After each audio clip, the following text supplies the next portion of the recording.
Now we're going to talk about the reagent status. At any point you can see the usage of the reagents, if they're set at empty, if they're full, if they're used up, if they're old, that sort of thing. So in order to see the reagent status, hit your menu button, and it's right here, reagent status. And it'll give you all of the reagents that are on board. And you can see number 1, neutral buffered formalin. It looks like it has just recently been reset. So someone just filled that, changed the reagent out, and set it as full. Number 2, it looks like it's run 8 cycles with that,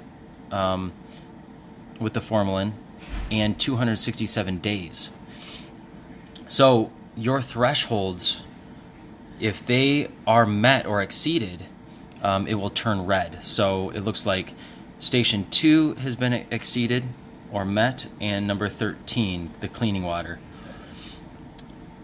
So when this happens, or if you want to, when it's a new processor and you want to fill all of the reagents, you will come to this screen and you can manually set it as empty. So let's do that. So station 2.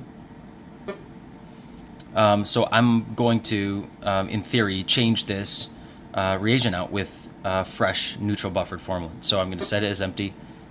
Yes. So now it says empty up here. Oops. Well, actually, that's what I did want to do. So yes, I'm going to fill it, and I'm going to select it as, or set it as full.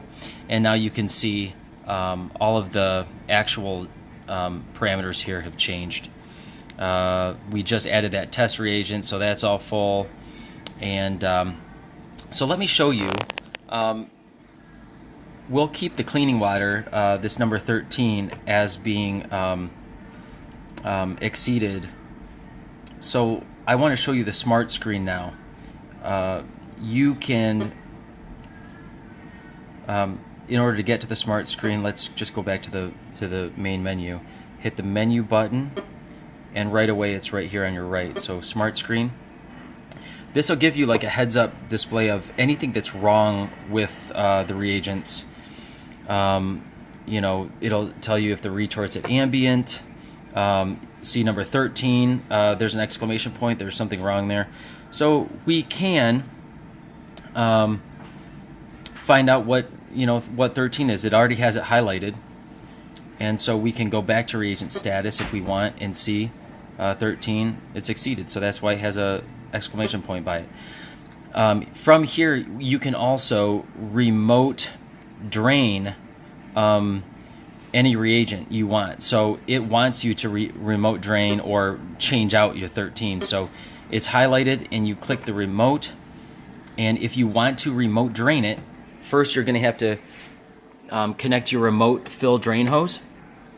And once that is connected, you can select station drain. And it's just saying, are you sure you want to do it? Yes, I'm not going to because I don't have it connected up. But it will then drain it out into a remote container, and that you can dump. And then you can fill 13 with new. And once you do that, once you drain it, actually, it will say empty. And then you can change it to full, and it will reset those parameters.